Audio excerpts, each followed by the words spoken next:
Hi gang, in Warhammer 40,000, the Adepta Sororitas, or the Sisters of Battle, are one of the most elite armed forces at the disposal of the Imperium, or more particularly, at the disposal of its church, a galaxy-spanning army of devout battle nuns marching under the banners of the God Emperor. And filled with holy purpose, the Sisterhood is one of the most recognizable symbols of Imperial power. But this was never meant to be, because they owe their existence to a loophole in a law designed to stop the church from ever holding so much power again.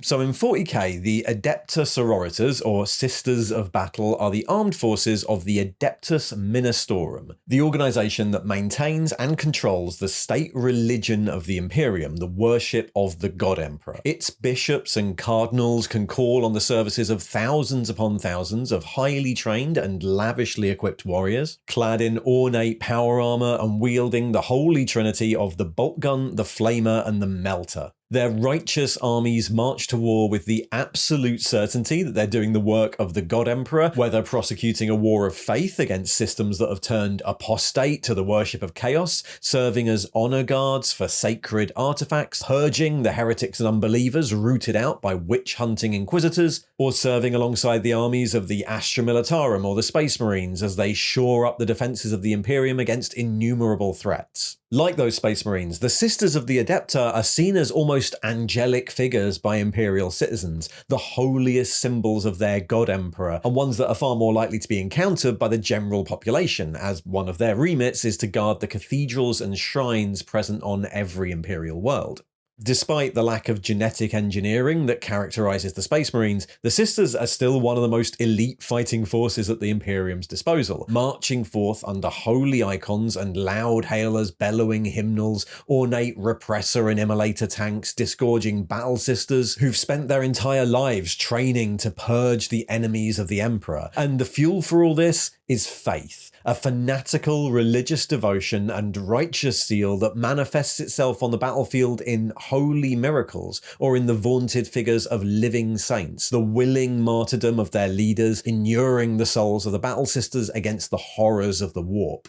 And this is all despite the fact that the church isn't meant to have any armed forces at all. The Imperium's history is littered with corrupt and power-hungry priests and apostate cardinals, wars of faith that were prosecuted for political ends as much as a defense against the dark forces. One too many corrupt ecclesiarchs and frivolous religious crusades saw the Eccleisiarchy banned from maintaining any military. But despite that, the Adepta Sororitas has grown to be one of the most recognizable symbols of the Imperium. A huge army, an elite and imposing representation of the power of the Holy Church. And how that happened was as much a legal loophole as a necessity. The history of the Sisters of Battle starts relatively recently, in 40k terms anyway. Many of the institutions that make up the Imperium, from the armed forces of the Space Marines or the Astra Militarum to the more secret organizations like the Inquisition, trace their founding back to either the Emperor's Great Crusade in the 31st millennium, or the reorganization of the Imperium that followed it. But the Sisterhood was formed 5,000 years later, at the start of the 36th millennium,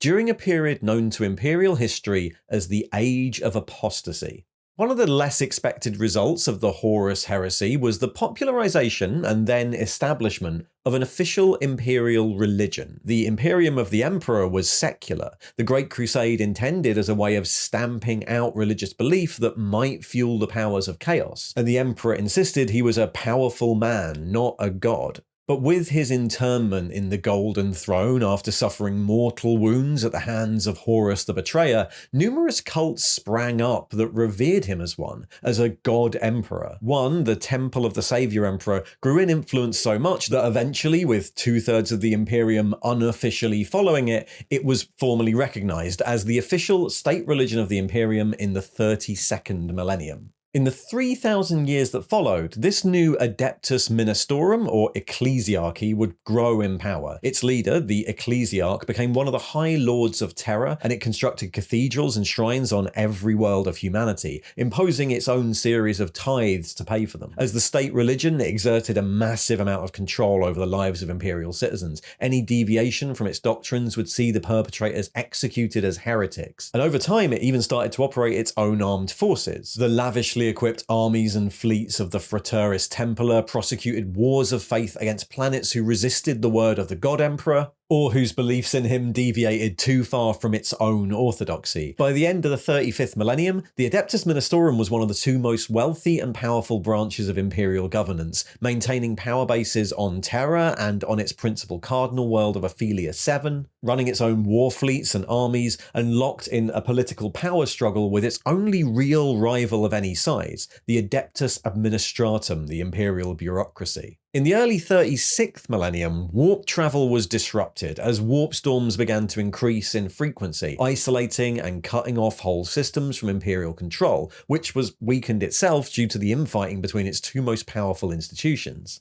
As human populations turned to bloodthirsty witch hunts to try and appease their god emperor and end the warp storms, the balance of power started to shift towards the Ecclesiarchy. And into this stepped Goge Vandire, the 361st High Lord of the Administratum, a ruthless and ambitious man who was a great opponent of the church. Shortly after being elected to High Lord, he took advantage of the weakness of the then Ecclesiarch, Paulus III, and led a military coup, executing him as a traitor and assuming the dual role of High Lord of the Administratum and Ecclesiarch, purging anyone in the Ministorum who disagreed with him. This was the start of Vandire's reign of blood. Effectively in control of the Imperium's government and much of its armed forces, the Administratum ultimately controls the Astra Militarum. Vandire was revealed as a paranoid megalomaniac, a bloodthirsty tyrant convinced he was in possession of holy messages from the Emperor himself. Many imperial institutions started to distance themselves from him as he launched fleet after fleet on suppression campaigns the second a warp route reopened. Armies of Frateris Templar and Astra Militarum troops would fall on world after world. Whole planets were subject to exterminatus at his whim. But it was around this point that his agents became aware of a little-known sect on the primitive world of San Lior known as the Daughters of the Emperor. The Daughters of the Emperor were an all-female cult of warrior aesthetics, devoted to inner purity, studying the ancient arts of war for their entire lives. They were small, maybe only 500 strong, but Vandire was intrigued and arranged an official ecclesiarchal visit to the planet. Where, initially barred entry from their temple, he used a concealed conversion field to convince the order that he had the divine protection of the Emperor himself.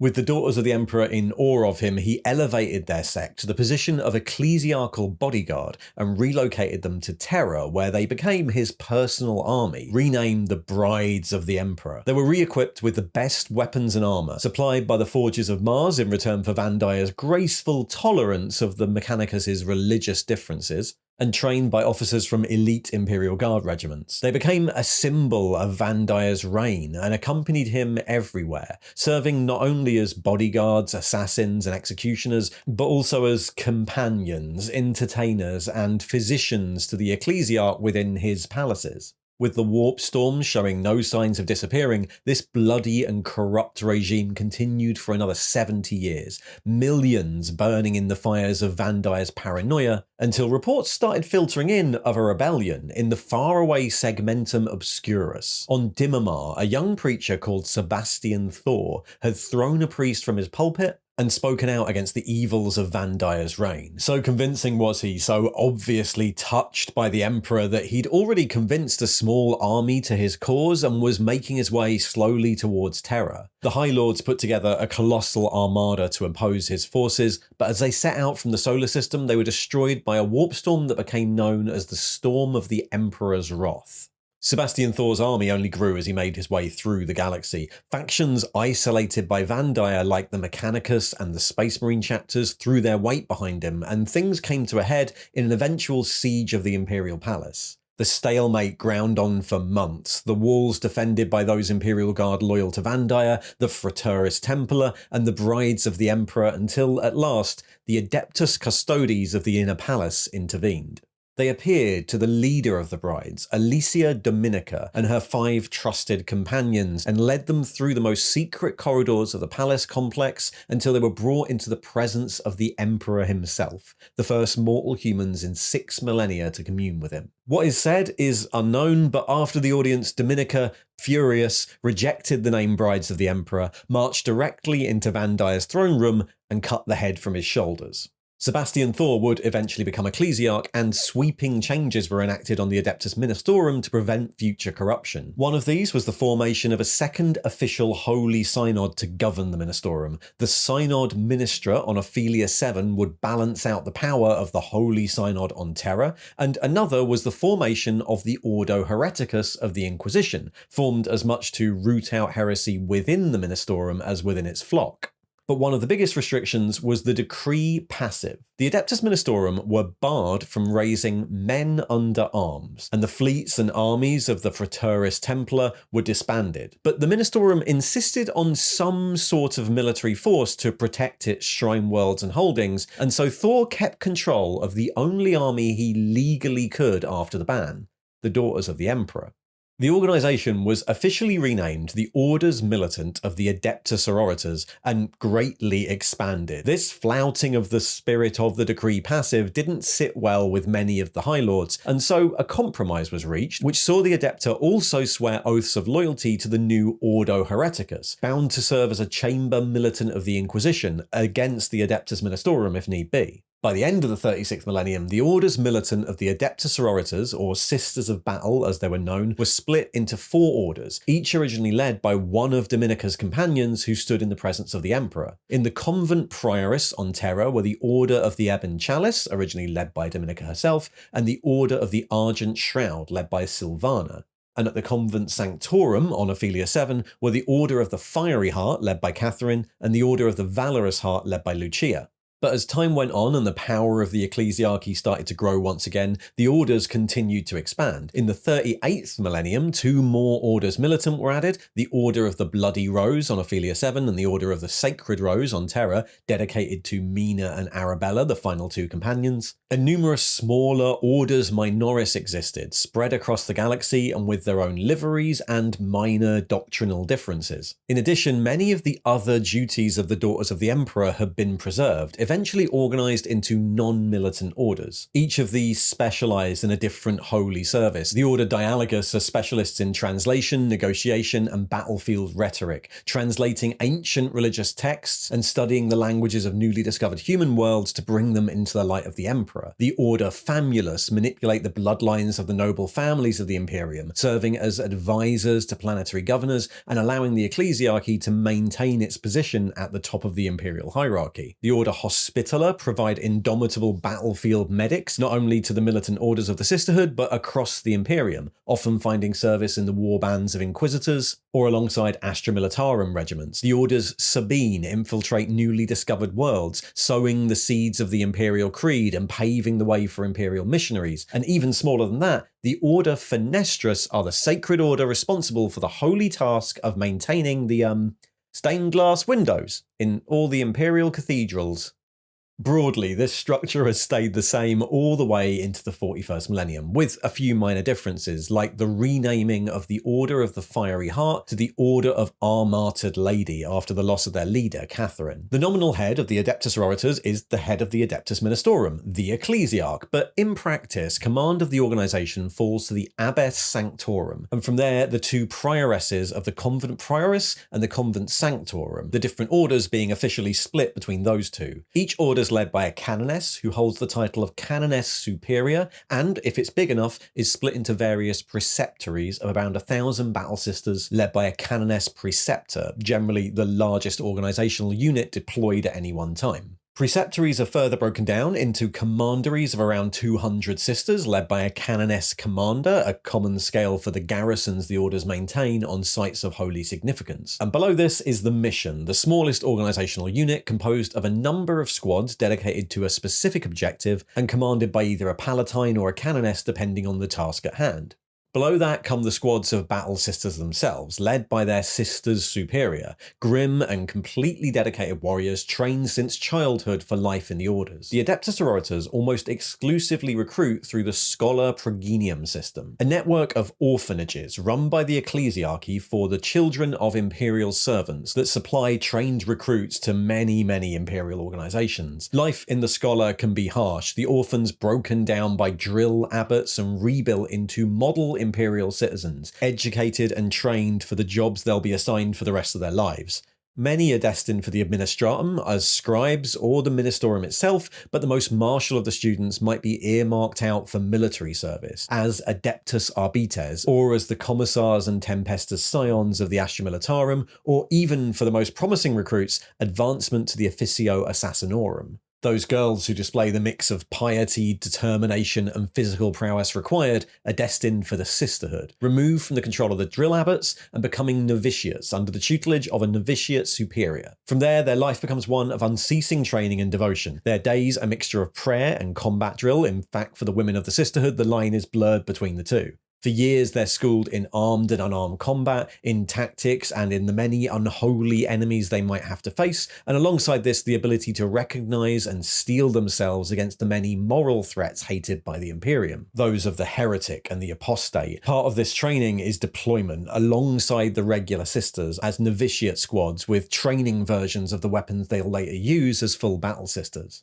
As their training progresses, they'll be inducted in the use of blessed power armor and the drills required to make use of the holy trinity of sacred weapons, the bolter, melter, and flamer, the three weapons the sisterhood consider expressions of the Emperor's divine will. And from there, they'll be assigned to an order initially into a battle sister squad, deployed into one of the many wars of faith declared by the Ministorum, or across the galaxy as garrisons for shrine worlds or honor guards for holy relics. Though the orders of the Adepta Sororitas are all nominally based on either Terra or Ophelia 7, in practice they each maintain their own parishes across the galaxy, and deploy their missions and commanderies outside these domains as and when the need arises. The battle sisters assigned to these missions might be accompanied by auxiliary assets maintained by the Order, from the Templar battle fleets that transport them, the only remnant of that organisation still in existence, or the Confessors militant of the Ministorum and their servants, Crusader bodyguard, or the insane Arco-flagellants and penitent engines, built from the bodies of heretics as a punishment for some sin. Once they reach their location, bands of fraterus militia flock to their cause, a barely organised rabble of the faithful eager to die by the side of the Holy Sisters. Battle sisters who show initiative or tactical aptitude might be reassigned to support squads like the fast-moving Dominion squads or the heavily armed repressors, and those that exhibit the greatest faith or are blessed with visions of the Emperor might be assigned to the angelic Seraphim or Zephyrim, serving not only as airborne assault troops, but also as the holy symbol of the Emperor made manifest. And if the sisters survive long enough, they might earn promotion into the ranks of the Celestians, the veterans and bodyguards of the Order, and from there into command ranks like the Imagiffers, Palatines, or even Canonesses. By comparison, those battle sisters who fail in their duty may be punished by the ceremonial stripping of their armor and war gear and reassignment to the Repentia to seek atonement for their sins on the battlefield, armed with a colossal eviscerator and armored only in filthy rags. Those Repentia who achieve atonement are considered blessed, but those who fall further and flee their enemies are punished even more severely, wired into the permanent agony of a mortifactor engine and let loose on the front lines, their self-loathing and suffering powering the engine as it cuts through the enemy in a frenzy. All this makes the Sisters of Battle grim figures. The Sisterhood does not preach or conduct missions. It does not forgive sinners. Leave that to the priests of the Ministorum. The Sisterhood exists as a tool of punishment for those already considered guilty by the Church. A deployment of Battle Sisters may result in the relief of embattled Imperial forces, their shining faith stealing the souls of the regular soldiery of the Imperium, or it might equally result in whole cities burnt at the stake for minor religious crimes. the sisters overseeing thousands of ritual burnings with an inhuman detachment born of their own certainty and righteousness. The Sisters of Battle are one of the biggest contradictions in the Imperium. They exist as a legal loophole run amok, a colossal military force dedicated to the protection and empowerment of one of the most corrupt arms of the Imperium, specifically allowed to exist because of a technicality in a law designed to remove their power. They're religious fanatics, indoctrinated as children, their authority claimed in the name of a being whose main goal was to stamp out worship and superstition, who burned cities for the crime of worshipping him, and their manifestations of faith and living saints are psychic phenomena that in anyone else would get them burned at the stake as a witch. And because of all these contradictions, because of their own absolute certainty, they're one of the most interesting factions in the Imperium, and certainly one of the best illustrations of the hypocrisy, corruption, and mismanagement it's famed for. Thanks for watching. And if you'd like to hear more Warhammer 40k lore, there's a little box popping up there on the right. And if you'd like to support the channel, there's some affiliate links in the thing below, as well as a link to the Patreon. See ya!